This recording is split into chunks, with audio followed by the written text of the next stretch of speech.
Hello, good morning, good afternoon, good evening. I hope you're all doing well. Happy Thursday.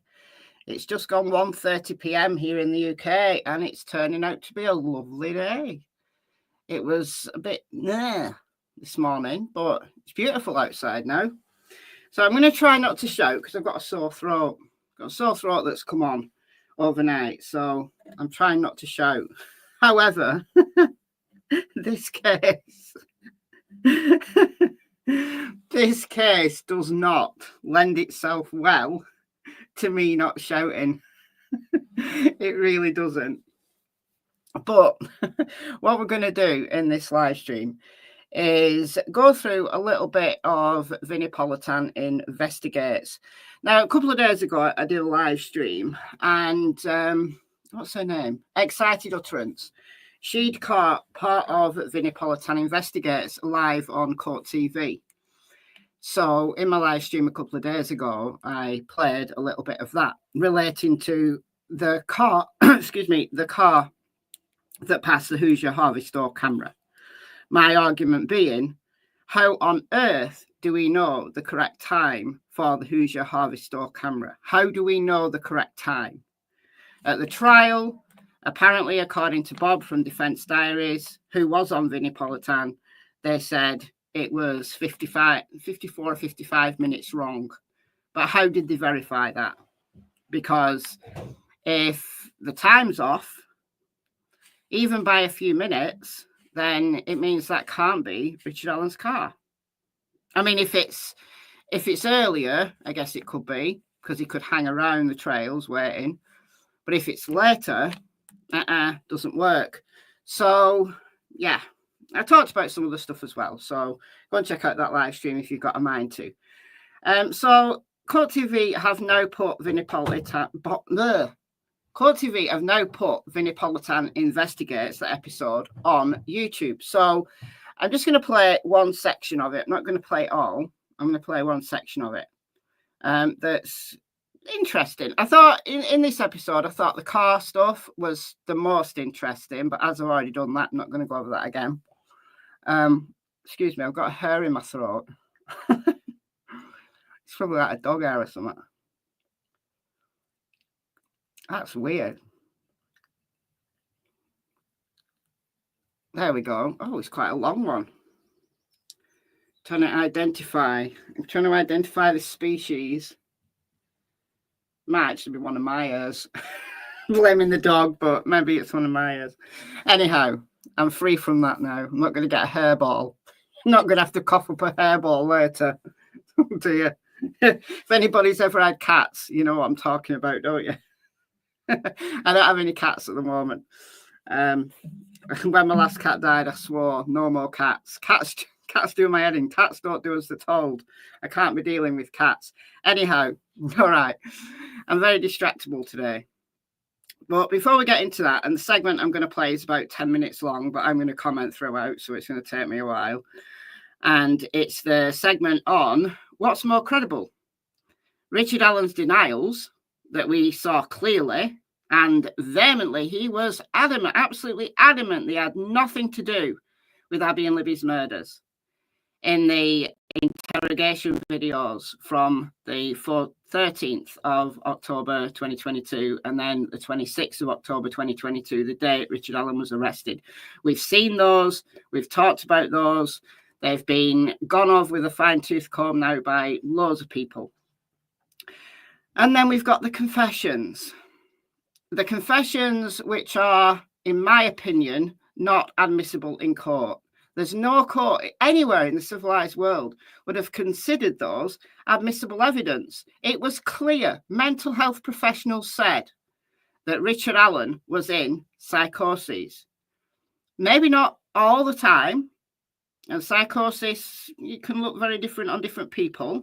It can vary very much. You can come back into reality for a while and then slip back in, or you can be on the verge of psychosis for months on end and not quite know what's real and what isn't. And some of what you're saying is relating to the real world because you've just about got a grasp on it. And then some of it is absolutely void of all reality. We know that lots of cases, actually, probably every high-profile case experiences false confessions. We know that false or forced confessions are common when someone is under stress, under duress, has suffered from solitary confinement, has suffered from abuse in custody. We know all of that. All of that is very clear in the psychological literature. We know all of that. It's been discussed in the psychological literature for years and years and years. Years. When I was a student of psychology in the 1990s as an undergraduate, we did lectures on forced confessions. It's been known for a long time. So, in my opinion, as a psychologist, I do not believe that those confessions should have been admissible in court, and they wouldn't have been admissible in court in any other court in the civilized world other than Judge Gould's court. And none of them contained information that was either detailed enough or accurate enough to be considered a reliable confession. That's my opinion. But we've got two people who Vinnie Politan invited on his show. We've got Barbara MacDonald, who's she did the Down the Hill podcast back in the day. She's now a correspondent stroke reporter for Court TV. And some guy who is a purported body language expert. Now listen, I don't like these body language experts. People have been saying to me, oh, you've got to listen to this person and this person and this person who's analysed Richard Allen's body language. I'm telling you now, body language is not something that is on the psychology curriculum, certainly not in my country. If you're learning body language, you're doing it off your own back. You're doing it from something else other than established science. Now, that doesn't mean to say that we need to throw all body language out with the bathwater. Not saying that at all in any way, shape or form. I'm saying there are too many people who are claiming to be experts in body language because they can put doctor in front of their name. I've got doctor in front of my name. Do you want me to set myself up as a body language expert and start spieling out a load of shit to get views? Do you want me to do that? Anybody? Because I could easily do it. They'd be very easy videos to make. Very easy. I'm not going to demean myself in doing that because I don't consider myself a body language expert. I do watch the behaviour panel when they're doing a case I know about. I watch the behaviour panel. I give them some credibility. I don't always agree with them, mind you, but I give them some credibility because they are experts in their respective fields and they don't always agree with each other. And they have something very important that a lot of people miss is they look for the baseline. They look for the baseline before the person that they're analysing is under stress. You've got to get that baseline first. And if you can't get a baseline measure, then your entire analysis is off. So there we go. All right. So I'm going to play that in a second. I'm going to say a couple of hellos because I want to address a couple of things in the chat. This was way before I went live. This was 12:15, so over an hour before I went live. Michelle, you should cover the drama going on with the lawyers in this case. I can't tell head from tails. The private investigator is saying Michael Osbrook and Cara Weineke are bad people, and she's stopping Kathy Allen from accepting them as pro bono conviction attorneys. Okay. Honestly, I haven't dug into it. The reason being, I don't really consider it any of my business, to be fair. And I've seen it. I haven't dug into it. All right. I haven't listened to the stuff that's gone on YouTube. I am aware of it from what I've seen on Twitter, though. So at this moment in time, I'm not going to comment on it because I don't feel that I have all the facts. And also, I don't really consider it any of my business. I mean, look, there's drama in every case, in every case. And if people have got disagreements, then people have got disagreements. I'm not going to start slagging anybody off.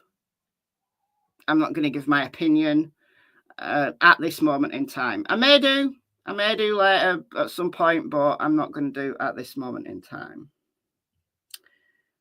Yeah, absolutely. We know that for the direct appeal, the case is currently in the appeals court, and that's the main thing at this moment in time, because that's the next step in this case. All the paperwork has been filed. It is with the appeals court, and Rick has been appointed 2 very competent lawyers.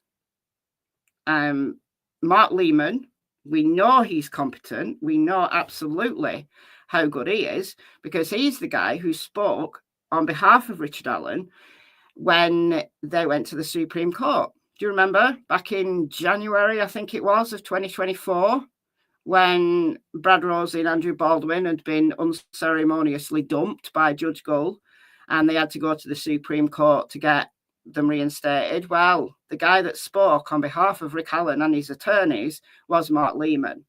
So he is a top-notch lawyer. We've seen him in action, right? I've got the entire Supreme Court hearing on my channel. I did a live stream on it, so I've got the entire thing. You'll have to go way back in my back catalogue. So go into live streams, or you can go into the Delphi playlist and scroll till you get to January 2024, and you'll find it there. So go and watch it, and you can see how good Mark Lehman is. There's also someone else called Stacey Olinara. I can't remember her last name, but apparently she's got a good reputation. So Rick is in good hands. Whether or not there's drama going on between Cara, Michael, and I think it's Erica Morse, who's kind of on the other side. At this moment in time, it doesn't matter. All right, that can all rumble on. I don't know who's right, who's wrong. I don't know, because I haven't dug into it. All I'm worried about at the moment is the case. And the case itself is in good hands with Mark Lehman and Stacey. I can't remember her last name. I know it begins with a U. But Stacey and Mark have got this, and it is in the hands of the appeals court. So there's nothing that can be done really until that plays out. The court, the post-conviction stuff is different. So there's post-conviction relief, and then there's direct appeals, and they're different. So the next step for Rick is the direct appeal. If he doesn't get any joy there, then they have to go into all the post-conviction stuff, which can take years. So let's not worry at this stage, and let's just wait and be patient. And I know it's agonizing. But Uliana, thank you so much, Tracy. Stacey Uli. I could probably have spelt it for you. I just can't say it. Uliana. Okay. To get that in my head. Stacey Uliana. Okay. All right. What do I think is the best party defense? Ordinance or Ron Logan? Sure, Rick Allen is innocent. Anyway, nothing makes sense with him as the perp. I agree. Look, Anders, the case has been so messed up by law enforcement. Like, from day one, the case was messed up by law enforcement. So finding the truth now, amidst all of the nonsense, is almost impossible. I firmly believe that Rick Allen is the wrong guy, that they've convicted the wrong guy. I'm very firmly in that camp. However, there's evidence that seems to implicate the Ordinists, but there's also evidence that seems to implicate Ron Logan. Now, Ron Logan's dead, so they can't prosecute him anyway. And they had their chance with Ron. The FBI, he was the FBI's suspect. They had their chance with Ron. But once Nick McClelland became prosecuting attorney in Carroll County, they had no chance with Ron because Nick McClelland and Ron Logan are friends. So Ron was always going to be off the hook with Nick McClelland in charge. So there's that. And all of this, of course, is alleged. But it's interesting that Ron Logan was in prison. He was in Newcastle Department of Corrections for probation violation. Right? He was out on probation, violated it, went to prison to serve his actual sentence. Right? If you violated probation, you go and serve the sentence that you should have been doing had you not been granted probation. So, parole operation, I can't remember which. But anyway, a month after Nick McClelland took office as prosecuting attorney in Carroll County, what happened to Ron Logan? Well, he was released from prison and he was allowed to serve his sentence at home. So I don't know whether it was considered house arrest or he had to wear an ankle monitor. I don't know. But you've got to see this for what it is. Nick McClelland took office as prosecuting attorney in Carroll County in December of 2017. So like 10 months after the murders. Ron Logan had been in prison for a few months. And it was during that period that he confessed to Reese Davis. We know all this, don't we? And presumably he's confessed to a whole bunch of other people as well. They had some evidence against him. They had more evidence against Ron than they ever had against Rick. But a month after Nick McClelland taking office, actually the beginning of January, and remember there would have been Christmas in the way, Ron Logan was released in January of 2018 from Newcastle Department of Corrections and allowed to serve his sentence at home.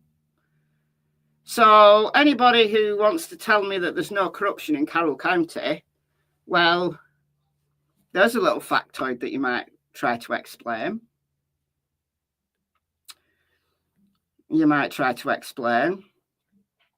Now, look, the runes, the sticks,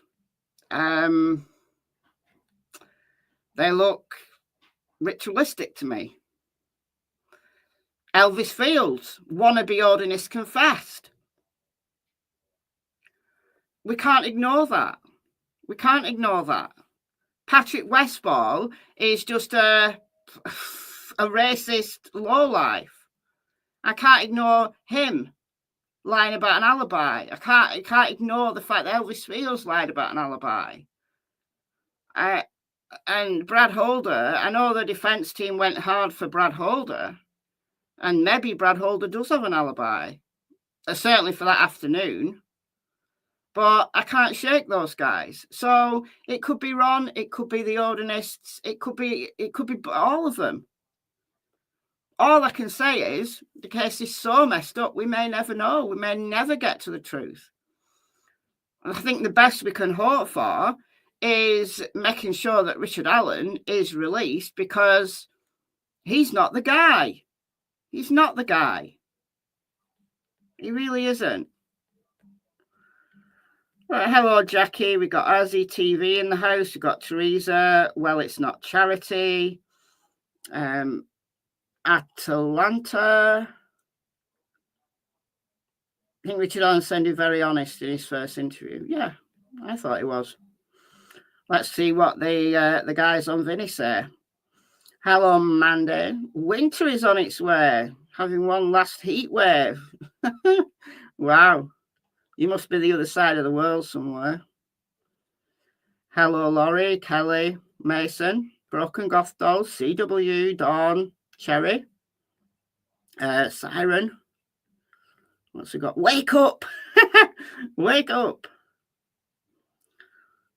In the chat. Hello, Martha. Good morning to you. Right, so we've got Anders, already said hello, I think. Dawn. Please pass the pepper. Please pass the pepper. Almost a tongue twister. Seeger's mom. His confessions, he isn't upset, distraught, being forced. Just puts it out over and over. I hear something different. I really do. I hear something different. Stardust Shorty member for 29 months. Oof. Nearly 2.5 years. Yeah. All right, let's go with this. So, hello, everybody. Coming in. What about the Innocence Project? Look, I think while the direct appeal's going on, Rick's case is in good hands. Let's see what comes of that. And if they turn it down, if he doesn't get any joy there, if they're just as corrupt as the trial courts are, then he's going to get into the, the post-conviction phase. And yeah, I think the Innocence Project could potentially be someone who could help. I don't know, though. Look, appeals and the post-conviction stuff, it's not something I've... you don't often get a case like this. So it's usually hugely time-consuming. And, cases don't tend to go like this. Really, honestly. Waiting for the behaviour panel. Are they going to do, Rick Allen? I hope they do.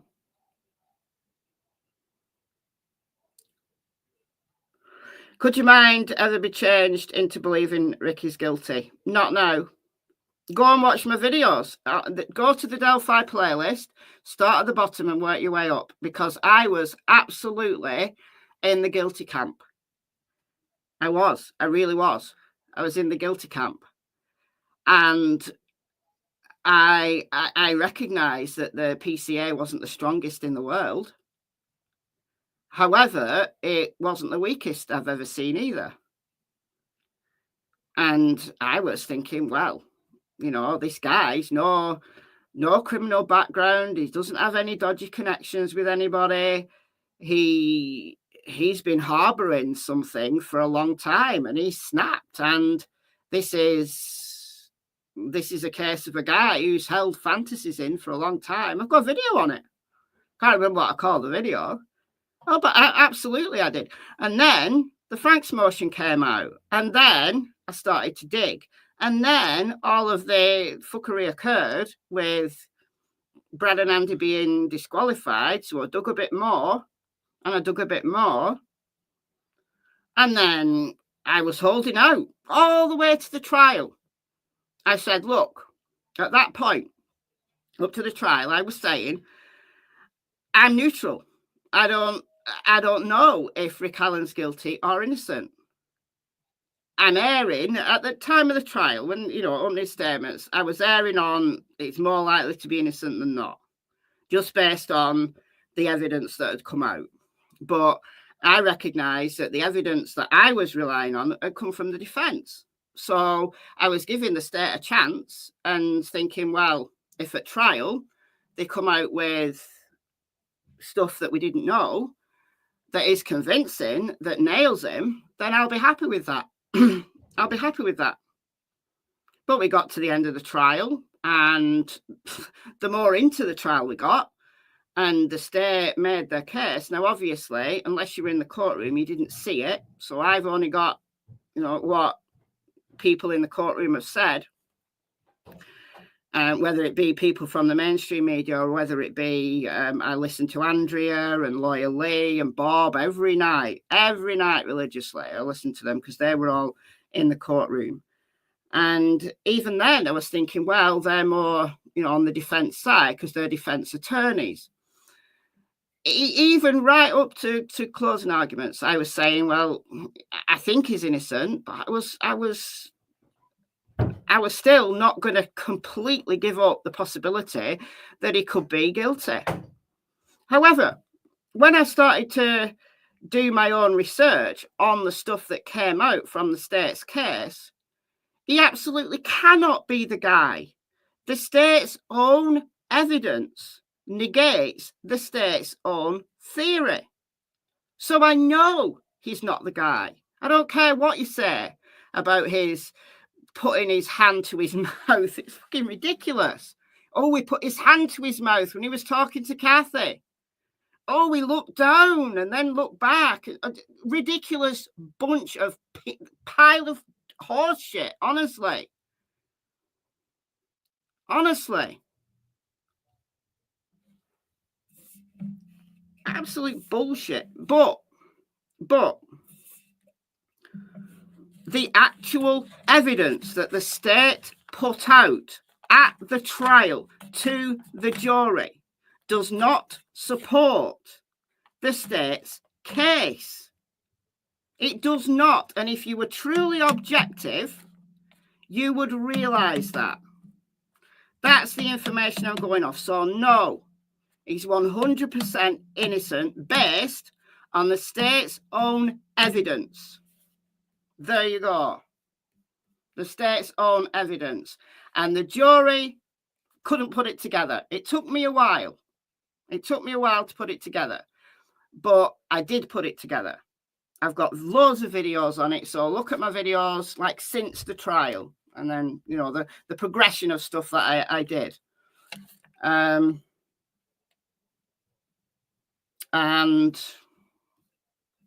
if you were truly objective, if you truly wanted the truth, you would see that the evidence doesn't make sense, and you would believe that Rick Allen is innocent and that the jury couldn't put it together and they were hoodwinked.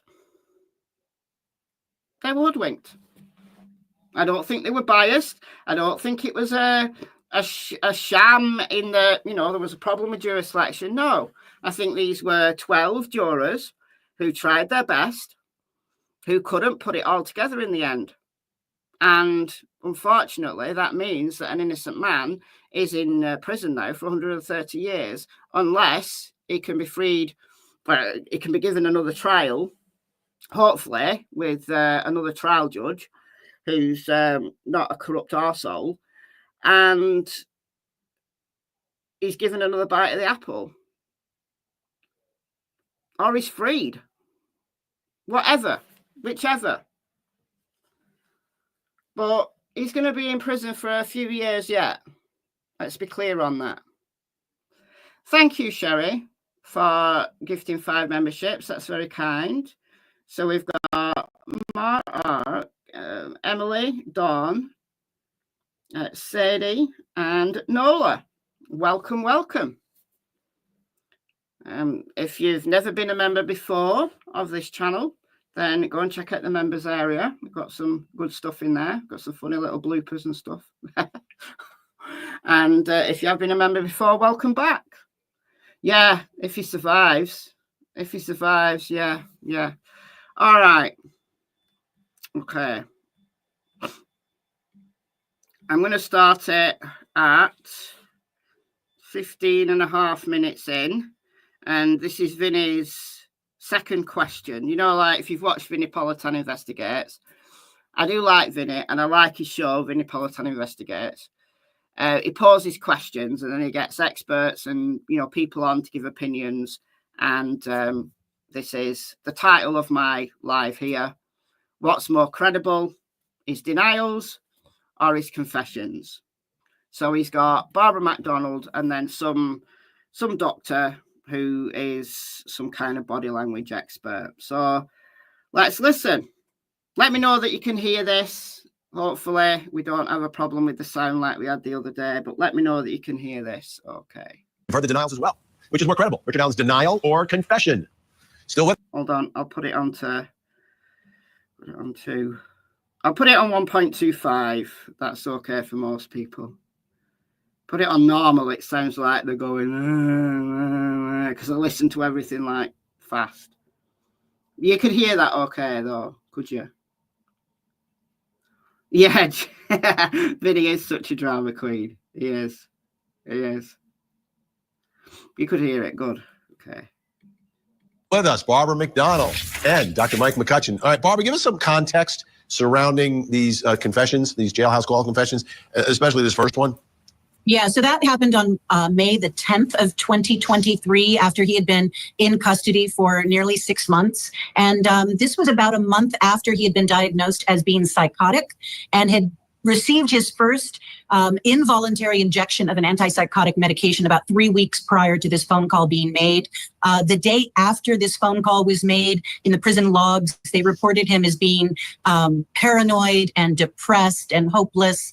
And his condition had not improved from that first Haldol injection that he received of that medication. He received another one about a week after this phone call. And I think, Vinnie, you have another clip we're going to play, and that phone call also happened on the same day. It was a separate call, but that's also on May 10th of 2023. Okay, Dr. Mike McCutcheon, let's play that second one. So that May 10th, I played it on a live stream when the phone calls came out. So there was 2 phone calls with Cassie on May 10th. The first one, he was like, I did it. I did it. I think I did it. I think I did it. The second call, he got cut off, and then he called right back. And the second call, he said, there's someone with me. There's someone with me. And it took Cassie a minute to realize what he was saying. And then the call, unceremoniously, with no warning, ended when Cassie was going, who's with you? Who's with you? Tell me who's with you. Who's with you? Who's with you? So if you're coming on to tell me that Rick wasn't forced, or Rick wasn't watched to make those confessions, or Rick wasn't guided to make those confessions, I think that they were saying to him, you can talk to Cassie if you tell her you did it. That's what I think. So that's the couple of calls we're talking about. One, and then I want to hear from you, sort of an analysis of the denials versus these confessions. Let's listen. Honey? Yes. Because I may have to spend the rest of my life here. Or... Stop talking about it, please. That's not true. Okay. Okay, Dr. Mike McCutcheon, what are your thoughts here? The denial versus the confession. Okay, so I'm going to tell you that this guy is a big fat guilter. Okay, I'm going to tell you that for now, if you haven't seen this, because we haven't played the first segment where it was clear that he was a guilter.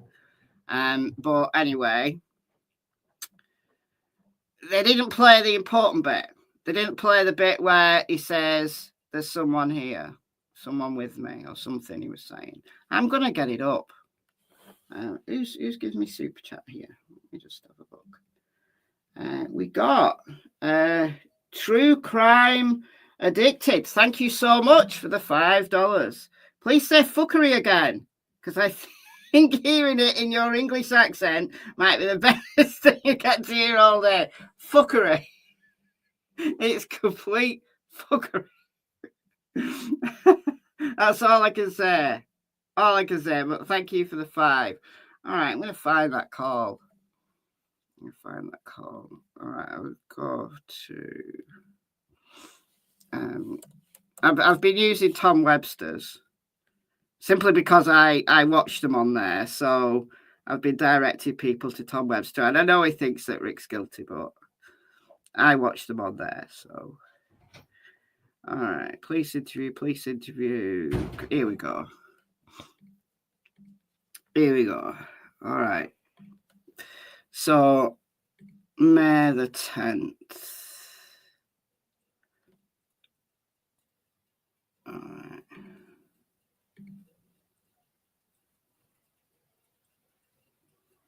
So it's this 11:15 call.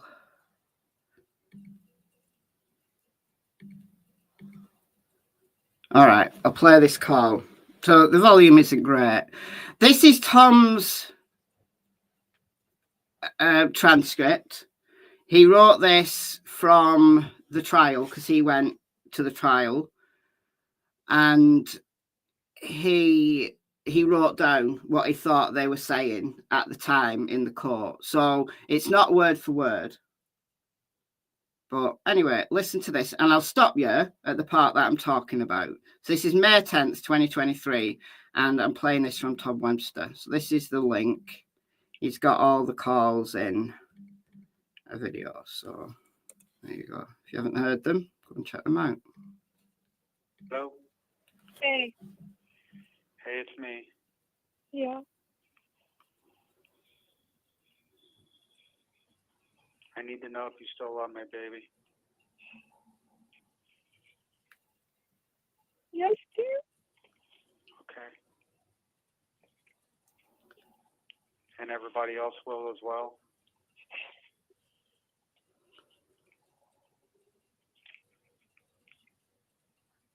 Honey?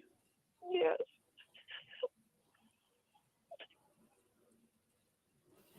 Because I may have to spend the rest of my life here, or...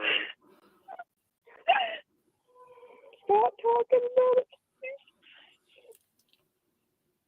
That's not true. Okay?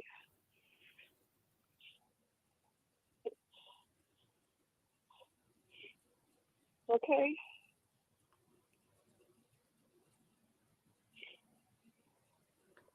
I don't understand.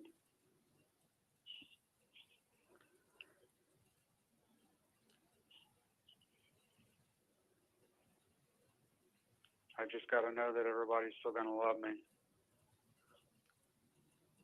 I love you. Because I may only be able to see you one last time.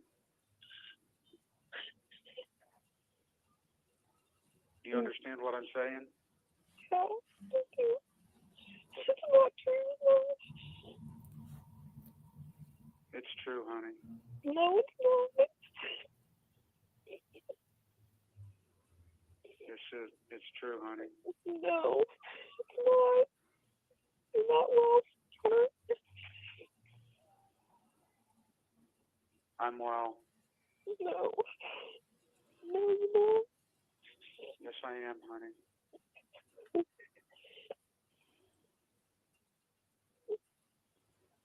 I just hope that you'll still love me, because I may only, if I get the electric chair, or if I get the death penalty, No.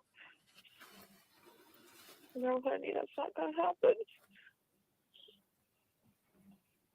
No. If it does, will you be there for me? Yes.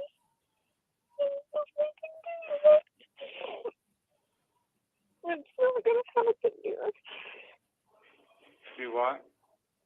Nothing. This isn't right. They messed you up so bad. It's okay, honey. I did it. I did it, dear. Stop. I cannot stop. I've got somebody here listening to me right now, dear. No. Guys, I cannot stop. I've got somebody here listening to me right now, dear. He's like a zombie. Because, you see, the thing is, we do have Rick's baseline, don't we? Because, 6 months previous, on October 26, 2022, just 6 months previous, Rick was a normal guy. Absolutely normal. Yes, he suffered from anxiety. Yes, he had periods of depression. But he didn't have a zombie voice like this. So what changed? And you're going to say, oh, it's because he found God and because he wanted to confess. And the reason why he told everybody was because Kathy wouldn't believe him. You can tell me that until the cows come home. You can tell me that until you die in day. And I'm not going to believe you. The reason why, I understand psychosis. And that guy is a freaking zombie. This is a zombie talking.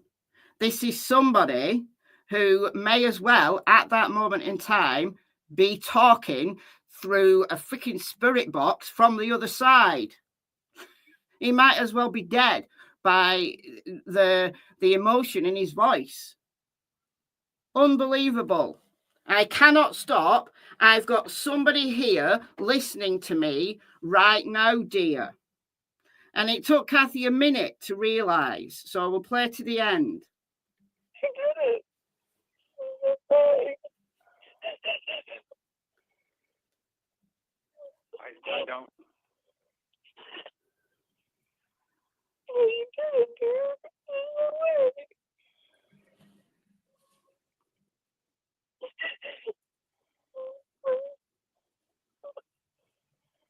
I killed Adam there. No, you didn't. Stop. Stop saying that. No, you didn't. I knew I was supposed to let you go. I was trying to let you go. Stop. Dear, we're going to be back together. You have 1 minute remaining.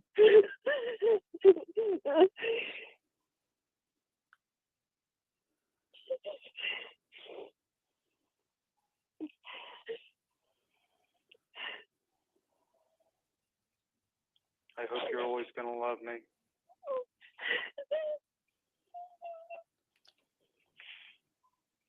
No matter what.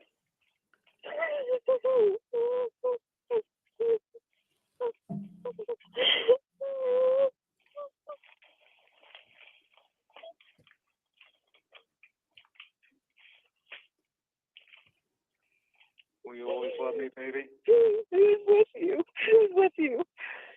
Who's with you? Who's with you? You need to stop talking. If your lawyer's not there, you need to stop talking. Who's with you, honey? Who's with you? Thank you for using GT. Yeah, so they cut her off. I mean, at least in that phone call, they did say you've got 1 minute left. In some of these phone calls, they just cut it off. They don't even say you've got 1 minute left. But it took Kathy a minute to think. And then she stopped crying and she was like, who's with you? Who's with you? So who was with him? We don't know. We don't know. But I truly believe that Rick was missing Kathy so much that he was prepared to say anything if they let him talk to Kathy. Anyway, let's carry on with this. So I'll start with the sentence the phrase that I used in the previous segment. Liars want to convince, truth tellers want to convey. And this one, he's not trying to convince her. He's not coming up with all these crazy ideas and saying, you know me, you know. He just says very straightforward. I'm conveying my message. I did this. And in the phone calls to his wife, he's very straightforward. He says, I need you to know I did this. In other phone calls, or I don't know if it's in the same phone call, the first to the second, but he's very straightforward. He says, I need you to know I did this.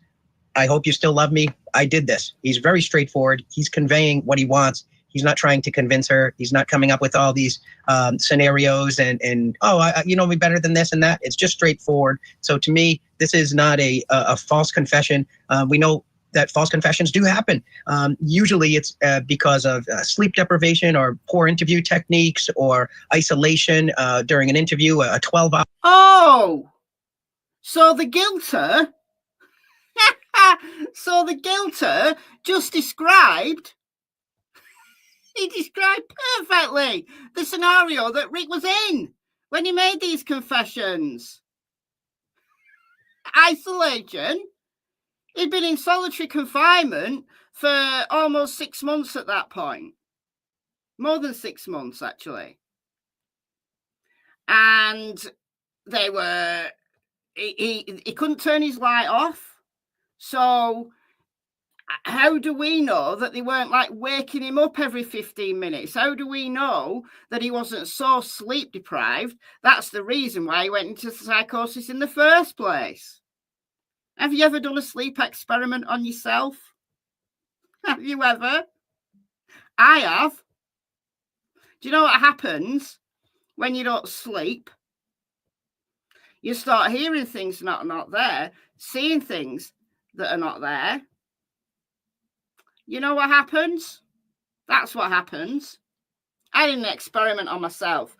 I went three days, 3 nights, not sleeping, right?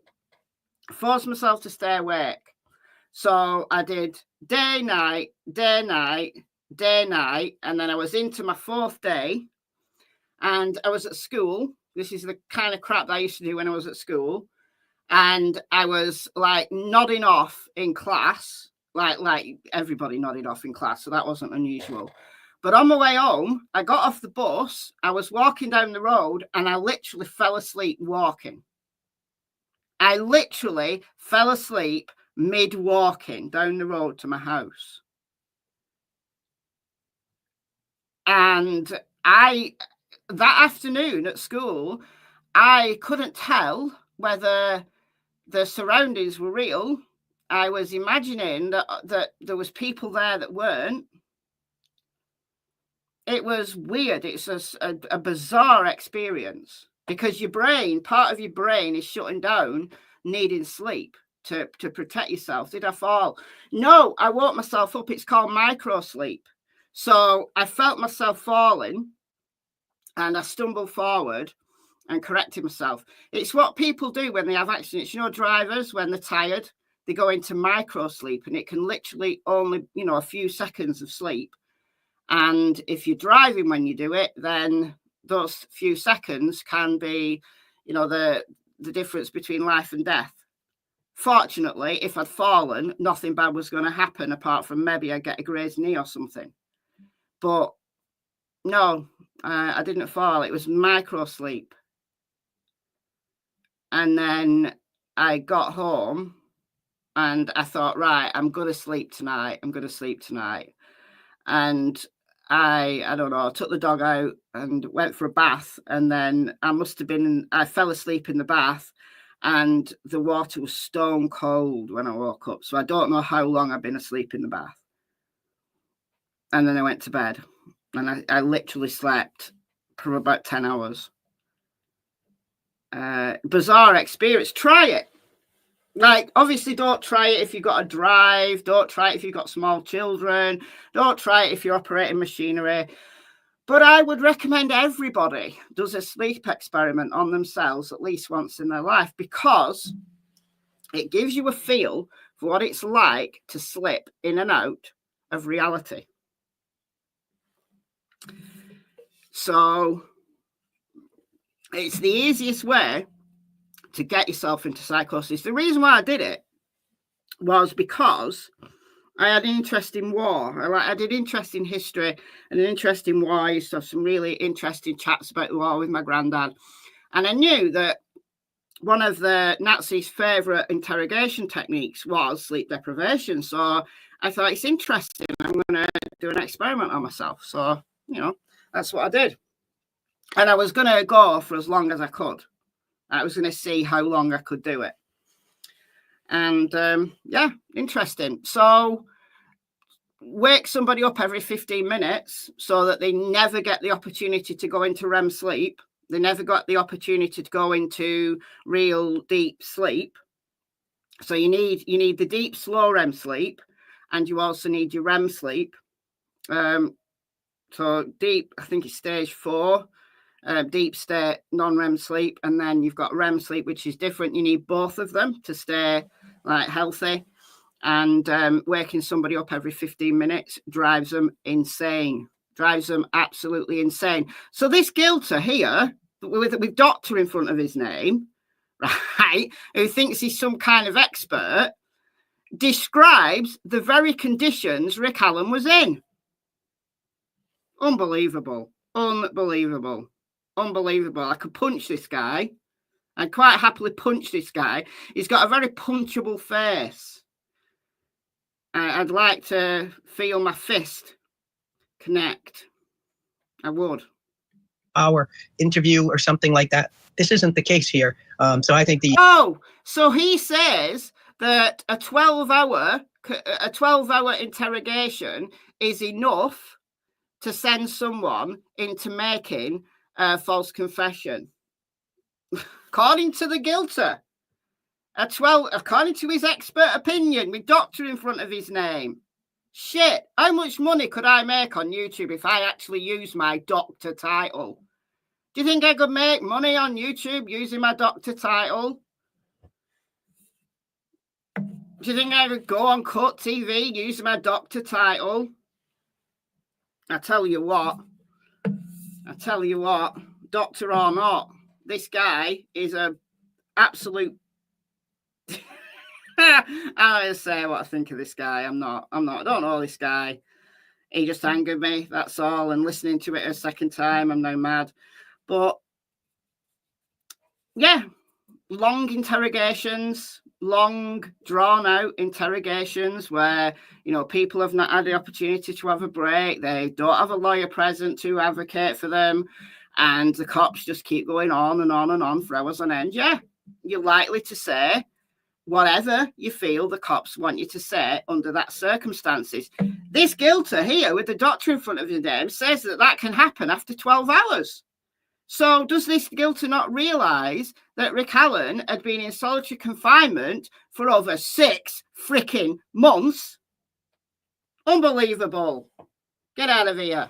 His confession to me is very straightforward. And straightforward if you're a zombie. I did say I wasn't going to shout because I really do have a sore throat. anything regarding in his denial, he's constantly putting his hands out and his palms up. Is that a tell in any way as he's doing that during his denial? Well, oh no, he puts his arms out. He puts his arms out. No, and his palms up. Well, if you put your arms out, it's an open stance. You don't have to be a body language expert to realize when somebody puts their arms out, it's an open stance. You're not protecting anything. You're not protecting your vital organs, which is a survival thing. You're not protecting your genitals, which is a survival thing. You've not got your hands up to your head, which is also a survival thing. You've got your arms out, which is open. It's actually inviting to put your arms out. It's like at the beginning of a hug, almost. So that, Rick's posture was really open, right up until the end of this.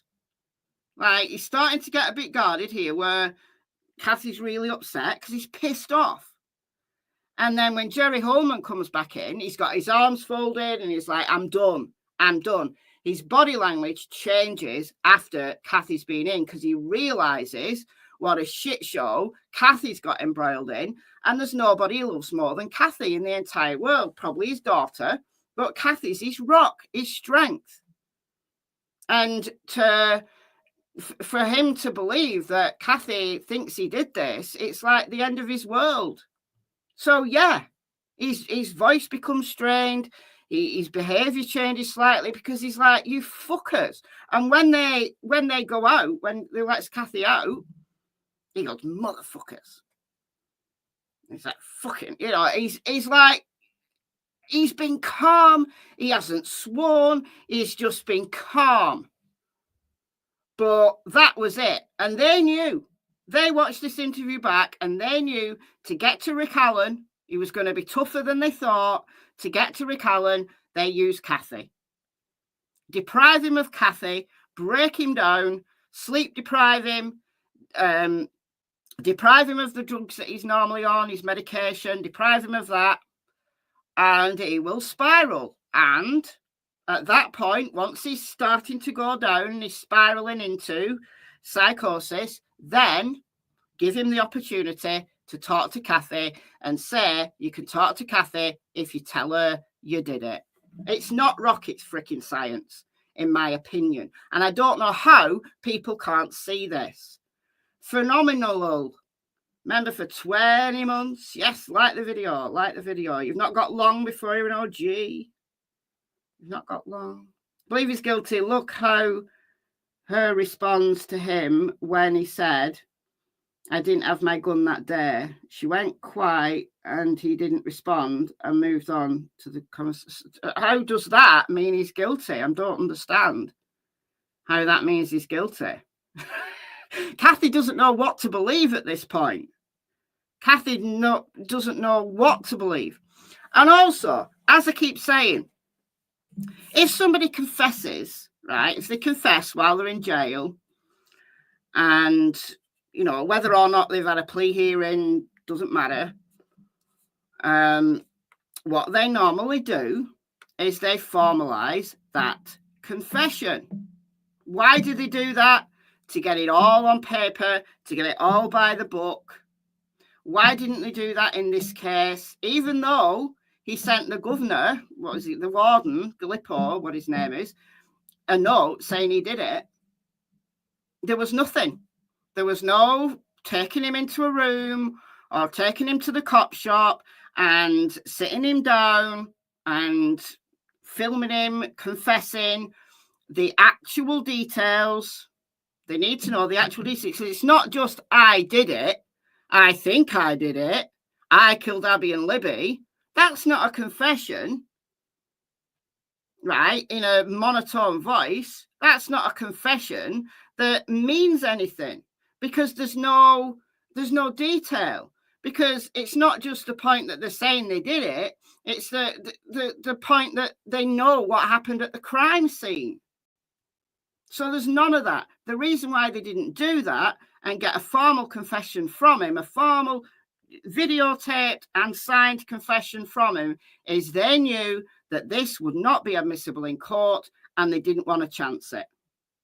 As it turns out, they might as well have done it because Skull's just as corrupt as anything, but they didn't chance it. Everybody does have the right to their opinion. You've got a right to your opinion, Hex. You absolutely have. I'm just saying, if you come here and express that opinion and I don't agree with it, I'm going to tell you why. Because it's my channel, I can do that. The hands do two things. If our hands are like this is a safe thing. This is like, oh, hey, I'm here to help. If the hands point down, that's more of a power move. So it's something that we're like, look. Sorry, I'm cussing a lot. I'm sorry. I'm mad. No. If your hands point down, it's a power move. No. No. Where have you read that? Where have you got that from? Your hands point down, it's a power move. No. If your hands point down, it's a surrender move. Because your hands pointing down, you're not protecting anything. You're not protecting your head. You're not protecting your body. You're not protecting your psyche. Your hands are down. Like when you basically throw your hands down when you've had enough. You know, unless it's the cops and they hold a gun to your head and they say, put your hands up, then you put your hands up in surrender. But a non-confrontational surrender, your hands naturally go down because you're defeated. Your shoulders go down. Your whole posture changes. Unbelievable. Unbelievable. Where did this guy get his whatever? There's a certificate on the wall. Can't read it. Absolute charlatan, honestly, in my humble opinion, allegedly, of course. Look, I didn't do this. And so you put your hands forward to show dominance. That's kind of like the steeple. And you say, hey, no, look, I didn't do that. This is, oh, hey, I'm here to help. And so we'll see that a couple of times where using his hands, he's, you know, trying to be like, hey, I'm just here. I don't know what you're talking about. Yeah, he is. He's placating him. He's open stance, open body. He's got his legs crossed, I guess you could say. But you see, this is the thing about baselines. Like I sit with my legs crossed. I find it comfortable to sit with my legs crossed. So if I'm sitting in a chair, right now I'm sitting with my legs crossed because I have a bad back. So somehow sitting with my legs crossed helps my back, and then I change legs. It kind of helps my back. But he's got an open body posture. That's not a dominance move. You might be saying, look, I cannot help you. Like you throw your arms up, like I cannot help you. It's not a dominance move. It might be frustration. Like I'm Italian, so I like use my hands all the time. So again, you know, that's my baseline. Even when I'm talking, just, you know, normally I use my hands. That's my baseline. So this guy, he'd have me hung, drawn and quartered by the end of the freaking program. because I use my hands all the time. Now, some people aren't demonstrative with their hands at all. I am. And it doesn't mean anything other than I use my hands as a, I don't know why I use my hands. I don't know. This is why this body language shit is so rubbish. Unless you have a baseline, unless you really understand that there's individuality, like not everybody who does this means this. There's a lot of individuality with it. I don't, he's trying to show that he is. There's cultural differences, there's individual differences, there's personality differences. They all can have an effect on your body language. I'll say not dangerous in that situation, but it's his demeanor in the first and the second one are dramatically different. They're polar opposite. So Barbara, give us an idea of how many times there were confessions from Alan in these phone calls. I forget the exact number they gave, but they said that there were dozens. It was something like 60 or more phone calls contained confessions. And that was out of about 750 phone calls that the detective had listened to throughout. Yeah, but these confessions were, I did it. I killed Abby and Libby. Yes, I did, dear. I think I did it. I did it. Like, that would have been like 5 or 6 confessions because they're counting up every single time he says, I did it. Let's completely ignore the fact that he said on this very day that he can't stop because there's somebody with him. He can't stop because there's somebody with him. Where are the confessions with details like the van? That was May the 3rd. So that was before this conversation. So it's not true what people are saying, that Kathy wouldn't believe him, therefore he had to tell his psychologist and he had to tell everybody else. Because these calls that he made to Kathy came after the confession to Monica Waller, the one with the van. And we know that that is factually not true. We know it's factually not true. And we know that the van is not a detail that only the killer would know, as was stated by the prosecution, because I knew about the freaking van 4,000 miles away. And I knew about the van probably in 2018 or even 2017, because I've been following this case almost since the beginning. I knew about the van and Brad Webber coming home. Unbelievable. Unbelievable. So I must have done it. I knew about the van. You probably knew about the van yourself if you've been following the case for a long time. Richard Allen's incarceration leading up to... Only the newbies who've come on board since Richard Allen's arrest, and then some of you have only come on board since the trial. You don't know. You don't know the background. Go and actually research the case and don't come into my comments saying that I don't know the case. Or else, I don't know. Nothing I can do. Can't jump through the computer and shake you and say, listen, come on now. Get a grip. Stop being a sheeple. I can't do that, can I? Wish I could, though. His trial. So not all of his calls contained that information. There were about 7 of them that were played in court, and not all the calls were to his wife. Some were to his mother. Let me ask you, Dr. Mike, do you trust a confession more or less from someone who's incarcerated? That's a good question. It would depend on the circumstances of the incarceration. All right. So the circumstances of Rick Allen's incarceration is that he is in solitary confinement. 24/7, he is videoed. His lights are on 24/7. His guards maybe aren't so nice. He's got somebody sitting outside of his cell 24/7 writing down everything he does and says. So the video isn't enough. The fact that he's being videoed isn't enough. No, there's somebody sitting outside of his cell writing down everything he does. Can you imagine what that feels like? And when every time he's taken out of his cell, he's shackled and followed about by somebody with a video camera.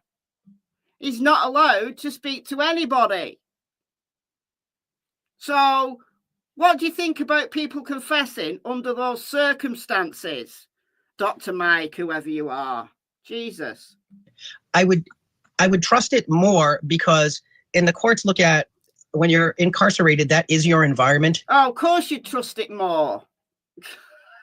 Fucking hell, man. So it's not like when you're being isolated in an interview room and you've been alone for 3 or 4 hours.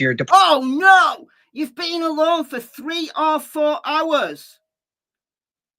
It's not like that. It's not like that.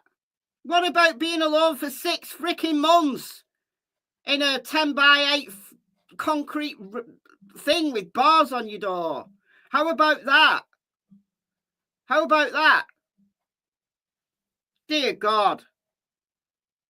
Absolute charlatan. Deprived of food, or you're deprived of sleep, or you have... Oh, and Rick Allen lost, I don't know, he was like 200 pounds, 210 pounds maybe when he was arrested, went down to 140.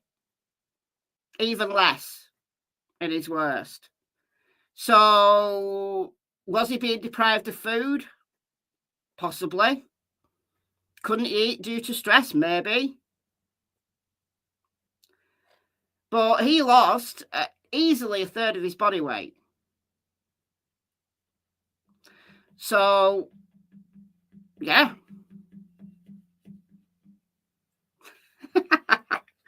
Absolute charlatan. But somebody who has been in an interrogation room on their own for 3 to 4 hours, that person is more likely to confess than Rick Allen, apparently.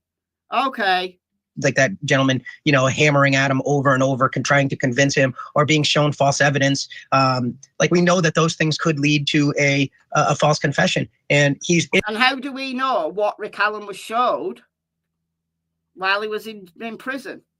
In his own environment, he's initiating the contact. He's actually confessing to it when his wife is saying, "No, you didn't," and he's saying, "Yes, I did." Yes, I did. I did it, dear. I did it. I killed Abby and Libby.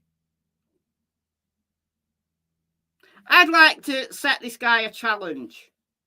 I'd like this guy to go to Westville, sit in the cell that Rick Allen was in, right? And we're not going to tell him how long he's going to do. And he's going to be treated exactly like Rick Allen was. And then in 6 months' time, when he's pulling his hair out and he's psychotic, then we're going to tell him that if he confesses to X, Y, and Z, he can speak to his family. We might let him go.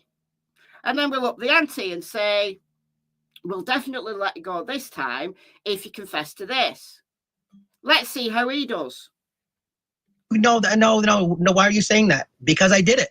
That's very, very, very different than if it were something that were coerced. So I would take that confession. Doesn't think that Rick Allen was coerced. All right. As his word on that. I don't have an issue with that. Oh, go ahead, Barbara. Vinnie, if I may, he was in solitary confinement. He was in one of 4 cells in the prison that and he says, okay. So he didn't know. Didn't know. Bet he wouldn't have said that if he knew. Bet he wouldn't have said that. Because anybody who isn't a sheeple at this point will recognise just how much of a shit show this guy has now created for himself. he was in for 13 months. No prisoner had ever been held in that cell for that long before. Previously, it had been 10 days to 2 weeks. He was there 13 months.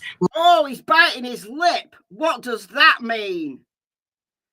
What does biting your lip mean? Does it mean, oh shit, I look like a fool now? Does it mean that? Lights on 20. I don't know if it means that or not. 24/7, camera on him 24/7, all the time. And he had suicide companions who started out as other inmates and then became other prison workers who sat at the door of his cell all the time and literally wrote down on a piece of paper everything he said and did that entire time. And that all got reported back. So that's how he was living when those calls made. And he had already been living that way for almost 6 months by the time these calls happened. All right. Okay. So do you want to walk any of this back now? Do you want to walk any of that back? Vinny, let him walk it back. Let him walk it back. Yeah, that's significant. Yeah, that is significant. That's significant.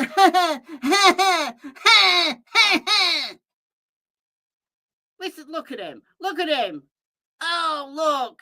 I really got egg on my face now. Let's listen to that again.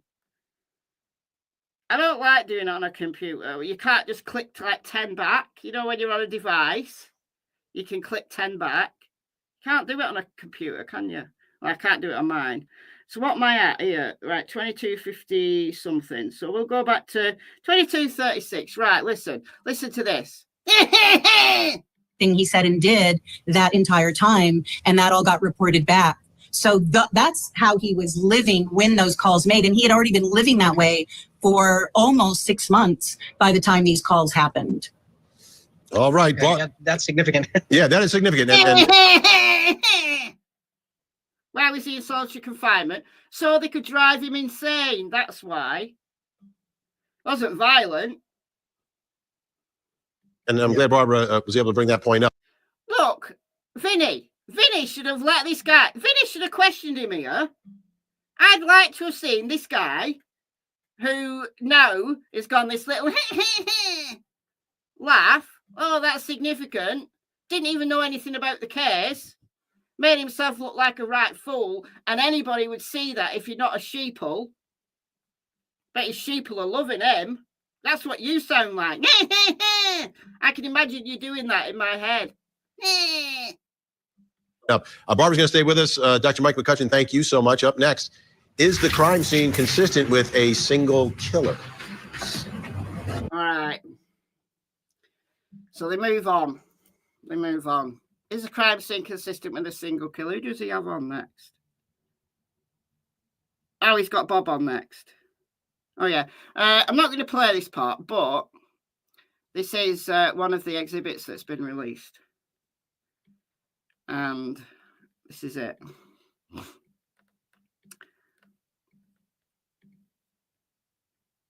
Have you seen this?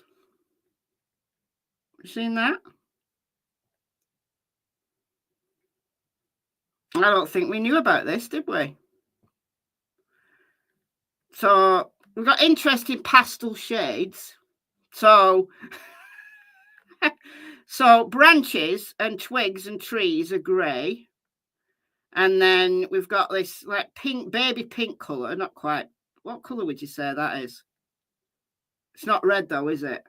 But we've got this pink that denotes blood. So Libby's got blood on her hands and her neck. So she's put her hands up to her neck, obviously. There's some blood behind Abby. And then this is the F tree here.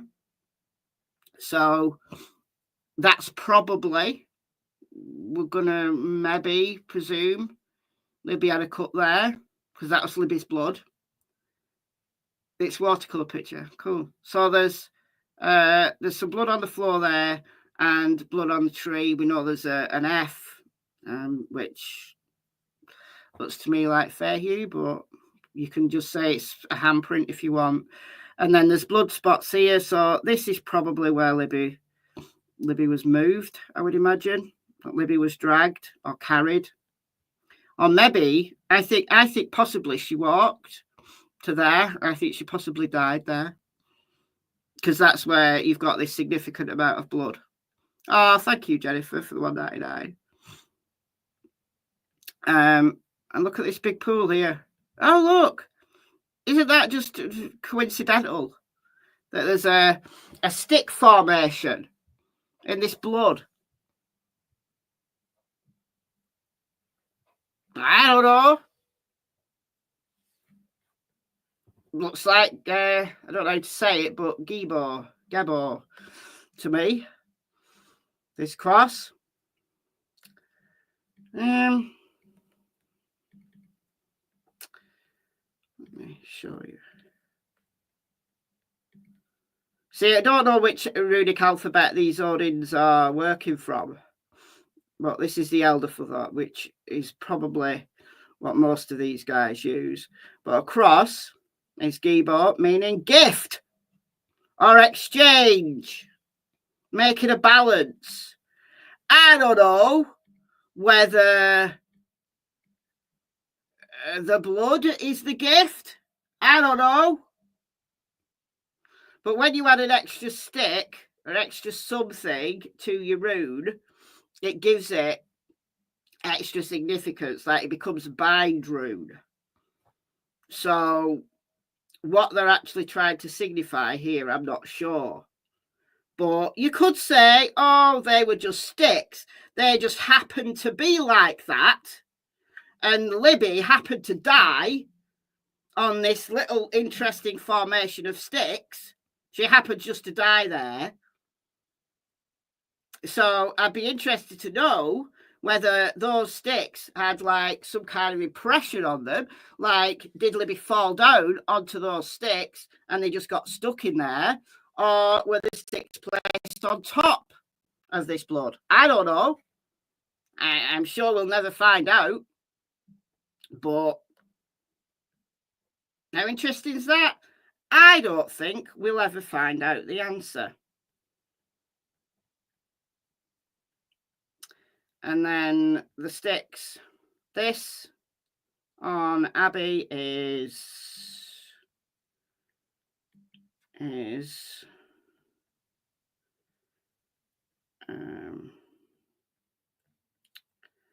don't think it's on this one.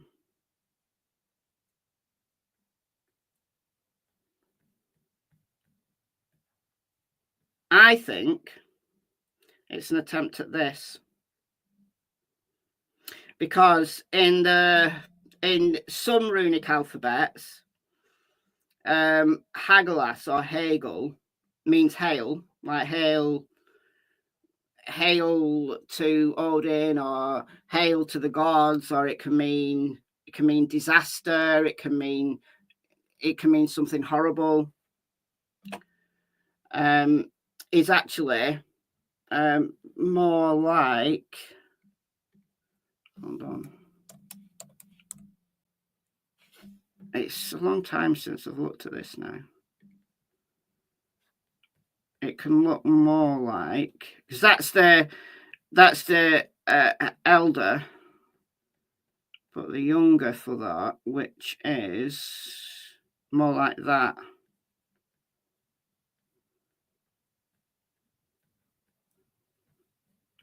More like that.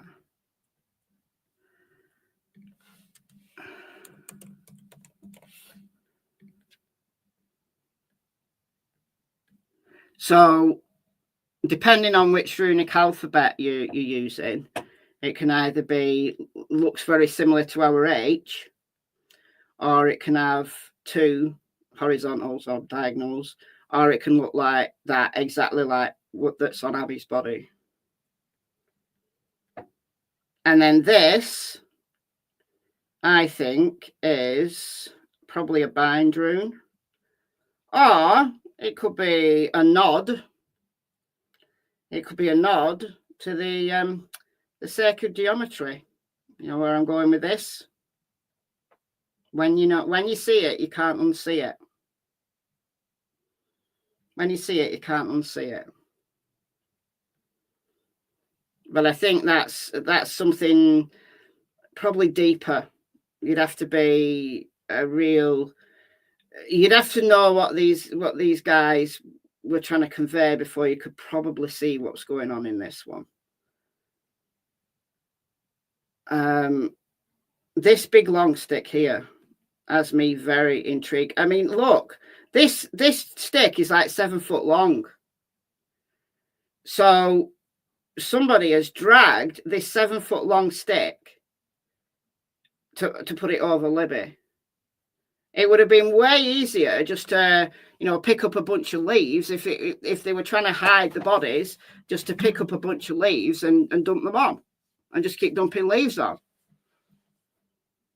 I mean, look, little 5'4" Rick Allen with his stents in his heart murders 2 girls, right? Murders 2 girls, then drags this 7-foot stick to place it over Libby's arm. And can we talk about the positions that these girls were left in? Can we talk about that as well? Can we talk about the positions they were left in?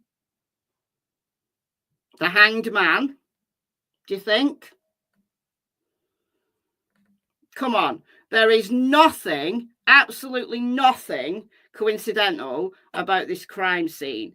So the FBI Behavioral Analysis Unit was absolutely right when they took one look at this and thought that it was ritualistic. Because you've got some sign in here, you've got some very complex sign in here, you've got something here, and then you've got something on this tree. But that, once you see it, you can't unsee it. Brad Holder had it on his Facebook. I know he did. I know he did. The hanged man. Brad Holder painted it. Brad Holder painted the hanged man himself and put it on his Facebook.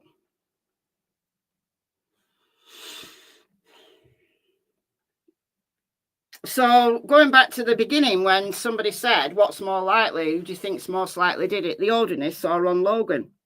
Well, Ron Logan had the opportunity, he had the means, the motive, the opportunity to do it.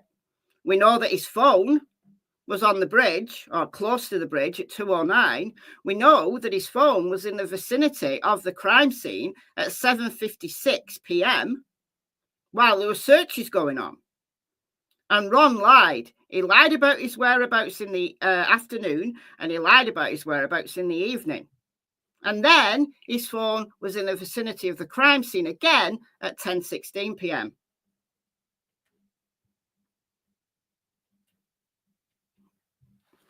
So he had the means, motive, opportunity. No one would see him.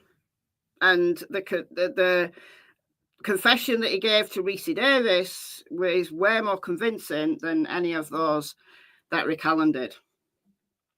But I think that's a good time to leave it. I'm starting to get a headache as well now, so I think I'm probably going to come down with a cold or something. Kyle had a bit of a flu a few days ago, and he said he started with a sore throat, and then it just kind of went. Like he had it for like 24 hours, and it just kind of went. So hopefully that'll happen to me as well. I don't feel ill. I don't feel ill as such, but it's a sore throat, and I've got a beginning of headache. It's probably because I've been screeching. Take some vitamins and fluids. Yeah, I will. I will. All right, so I'm going to leave it there, and I'm going to be back probably tomorrow with Alan versus Logan. So we're going to compare the confession from May the 3rd from Rick Allen, which is this one. This one, you know, the one that does not make sense, absolutely does not make sense in relation to the state sun theory. Talked about it a lot. This is the one to Dr. Monica Waller. We're going to compare that with Ron Logan's confession to Reese Davis, and we're going to see where the evidence takes us. What's more likely to have happened in reality? Can we support either of these confessions with the evidence that we've got? So I'm going to do that probably tomorrow, unless something crops up in another case that I'm following. But yeah, so thank you all for joining me. Let's just make sure I've not missed any donations before I go. So now we had 5 from True Crime Addicted. We had $1.99 from Jennifer. And we had a bunch of people who've got member, what do you call these? Like member highlights. I don't know what they're called. But we got Stardust Shorty, 29 months. Yvonne, 20 months. We've got Sylvia, 35 months. Oh, I missed that. Thank you so much for being a member for nearly 3 years. Nearly 3 years. And we got Famanamulamul, 20 months. We got Harry Potter's beard. Hey, you got your OG badge today. Whoa, whoa. Hey, you made it. 24 months, you get your OG badge. And we had Sherry that gifted 5 memberships. So, yeah, thank you all. Thank you all for the support. Thank you all for the donations. It's very welcomed. It's not expected at all, but it's welcomed. And, oh, we got Holly as well. Holly has been a member for 28 months. Whoop, whoop. Whoop, whoop. All right. Thank you, mods, as always, and all opinions welcome here. I don't think we had different opinions, but I don't think we had any, silliness or disrespect. I didn't see any anywhere, but I wasn't watching the chat the whole time. But yeah, so I'm going to go out and see if it's still sunny or whether we've completely changed the season back to winter again. It's like you get all 4 seasons in one day here at the minute. Okay. All right. Enjoy the rest of your day and I'll see you soon. Bye, guys.